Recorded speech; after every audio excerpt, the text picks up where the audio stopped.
صباح الخير او مساء الخير حسب التوقيت اللي هشوف فيه الفيديو. فيديو النهارده مفاجأة وكمان مسابقة، بس اهم حاجة ان انتوا لازم تتفرجوا على الفيديو لغاية الاخر عشان تقدروا تحلوا المسابقة. وفي اخر الفيديو هقول لكم المسابقة عبارة عن ايه، وهقول لكم كمان شروط المسابقة، وهقول لكم كمان على الجايزة. واللي هيفوز معانا في المسابقة الجايزة هتوصل له لغاية البيت. يلا بينا نبدأ في الفيديو على طول. يلا بينا يلا بينا ونشوف فيديو النهارده عبارة عن ايه. عاوزه اقول لكم من كيلو واحد من الرز ومن نص كيلو من اللحمه المفرومه عملت معانا كل الكميه اللي انتوا شايفينها دي. شايفين الجمال؟ مفيش اسهل من كده. تعالوا النهارده اوريكم ازاي تعملوا احلى واجمل وصفه في البيت بطريقه سهله جدا. تعالوا النهارده اوريكم ازاي تعملوا السوبليه بطريقه حلوه جدا وبطريقه سهله. وفرزنا كمان منه كميه كبيره كده زي ما انتوا شايفين. تعالوا اقول لكم ازاي نعمل السوبليه في البيت بطريقه سهله جدا. اول حاجه جبت كده طاسه على النار ونزلت بكام معلقه كده من الزيت. وبعد كده نزلت بالخضار. الخضار هنا كان بصلايه كبيره مع جزرتين وكمان عودين من الكرفس. خدتهم وطحنتهم في الكب، بس للاسف يعني الكاميرا ما كانتش شغاله فما صورتش الخضار وانا بضربه في الكبه. وبعد كده اول ما الخضار ابتدى ان هو يدبل، مجرد بس ان الخضار هيدبل، نزلت بنص كيلو من اللحمه المفرومه.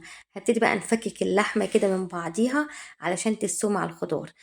لو انتوا حابين تعملوا السوبليه بدون لحمه، يعني لو انتوا مش عايزين تضيفوا لحمه مفرومه، براحتكم خالص، مفيش اي مشكله. في مطاعم كتير ما بتضيفش لحمه خالص يعني توفيرا. بس الوصفه الاصليه للسوبليه هو بيضيف لها لحمه مفرومه. طبعا دي براحتكم خالص زي ما انتوا حابين. هنقلب بقى اللحمه كده مع الخضار ونسيبها على نار هاديه تستوي براحتها خالص. بعد ما نفككها بقى نسيبها ان هي يعني تستوي براحتها على نار هاديه خالص.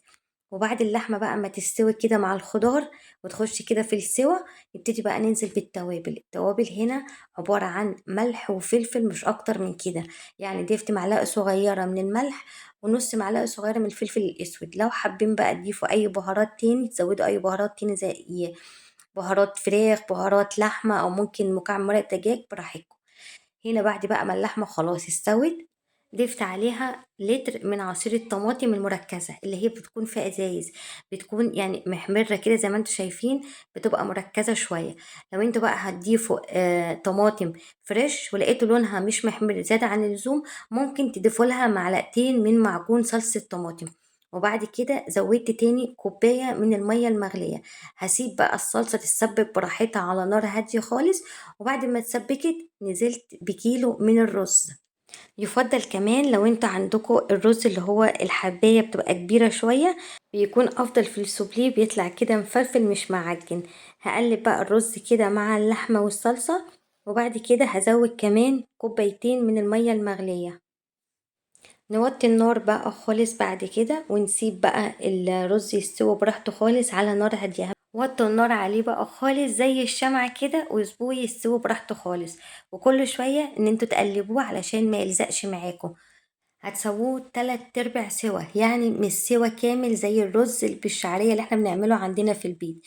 اول ما تحسوا ان الرز لسه برضو ني ومحتاج ميه، هترجعوا تزودوا له تاني كوبايتين كده من الميه او كوبايه من الميه، لغايه بس ما يستوي 3/4 سوا. احنا عايزينه قد انتي، يعني هيكون ني شويه. وبعد كده نزلته من على النار وسبته يهدى خالص. وبعد كده ضفت معاه كوبايه من الجبنه البارميجان. ما تضيفوش الجبنه وهو لسه سخن علشان الجبنه ما تسيحش معاكم، وهتبصوا تلاقي الجبنه بقت عامله زي الموتزاريلا بالظبط.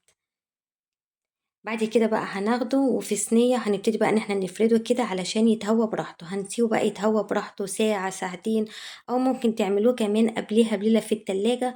وبعد كده ترجعوا بقى تشكلوه براحتكم خالص، ان انت لو شكلتوه وهو سخن هيبتدي ان هو يلزق في ايديكم ومش هتعرفوا تشكلوه كويس. هسيبه بقى يتهوى براحته كده. وبعد كده هنبتدي بقى نشكله. انا هنا كمان هحشيه كده في النص جبنة موتزاريلا. جبت قالب كده من الجبنة الموتزاريلا وابتديت ان انا اقطعه مكعبات صغيرة بنفس الشكل كده. وبعد كده اول ما الرز برد خالص ابتديت بقى ان انا اشكله. لو عندكم جوانتي طبعا هيكون افضل، لو ما عندكوش جوانتي بقى هتدهنوا ايديكوا كده دهنة زيت بسيطة علشان بس ايه، ان انتوا تعرفوا تشكلوه يعني كويس ويتشكل معاكم بسهولة. وبعد كده خدت شوية رز كده ما بين ايدي وعملت كده زي حفرة في النص. وبعد كده ضفت قطع من الجبنة موتزاريلا وقفلت عليها كويس زي ما انتوا شايفين. هنا كمان انا قربت لكم الكاميرا شويه علشان تشوفوا اكتر. هنا جبت شويه من الرز يعني بالويم كده، لو انتوا عايزين إن يطلع كله مقاس واحد يبقى هتوزنوا الواحده كده 80 جرام او اقصى حاجه 100 جرام، يعني من 80 جرام ل 100 جرام.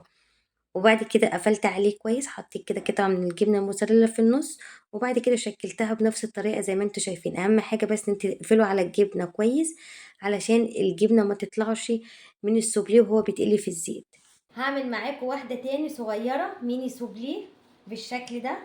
خدت كده قطعة من الرز ودورتها كده ما بين ايدي، وبعد كده هعمل حفرة صغيرة كده في النص، وهحط كده قطعة صغيرة من الجبنة الموتزاريلا في النص، وهقفل عليها جامد. اهم حاجة ان انتوا لازم تقفلوا كويس عليها علشان ما تتفتحش معاكم وانتوا بتقلوها بالشكل ده.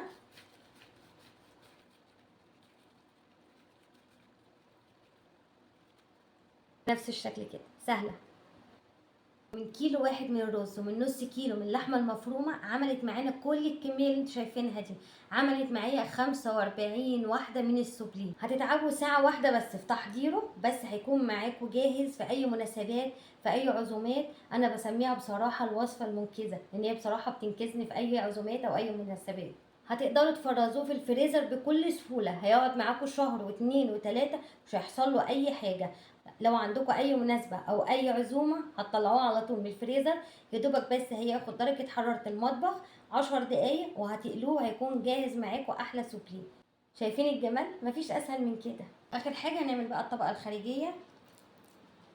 بالايد دي هنزلها في البيض بالشكل ده، وبعد كده اصفيها من البيض وانزلها على طول في البقسماط، وبالايد التانية هبتدي ان انا اغلفها بالبقسماط بالشكل ده بنفس الطريقه.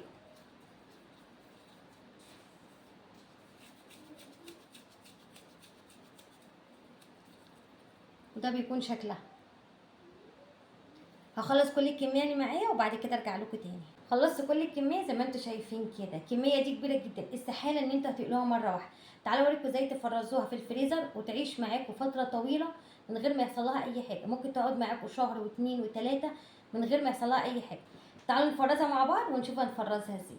ممكن تفرزوه في اكياس التلاجة عادي خالص بكل سهولة. هتاخدوا كده كام واحدة من السوبليه حسب افراد الاسرة او حسب زي ما انتوا عايزين. يعني ممكن تضيفوا كده من خمسة لستة كده من السوبليه، وبعد كده تطلعوا منه الهوا وتروحوا قافلين كده الكيس وترصوه في درج الفريزر، مش هيحصل له اي حاجة خالص. فرزوه بنفس الطريقة. عملت 5 اكياس من السوبليه، كل كيس فيه 6. شايفين بقى الجمال؟ هيقعد معاكم فترة طويلة في الفريزر من غير ما يحصل له اي حاجة. دلوقتي بقى هنبتدي نقليه مع بعض. جبت طاسه وحطيت فيها زيت، هستنى اول ما الزيت يسخن هبتدي ان انا انزل بالسوبليه على طول. ما تسيبوش الزيت ان هو يتقدح زياده عن اللزوم او يسخن زياده عن اللزوم علشان السوبليه ما ياخدش لون على طول، وهكون لسه الموتزاريلا من جوه لسه ما ساحتش. فاحنا عايزين الموتزاريلا كده تسيح من جواه. يبقى اول ما الزيت يبتدي ان هو يسخن هننزل على طول بالسوبليه. بعد ما الزيت سخن هنزل على طول بالسوبليه. ما تحطوش كتير علشان ما تبردوش الزيت. انا هحط بس 5 من السوبليه مش اكتر من كده. وبعد 5 دقايق ابتدوا ان انتوا تقلبوه بالشوكه بالراحه خالص.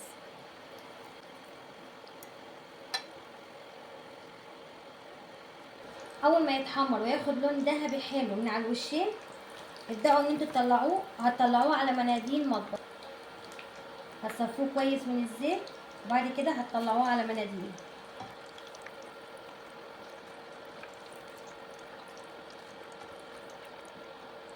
هنزل كده بالشكل ده، برضو مش هحط كتير.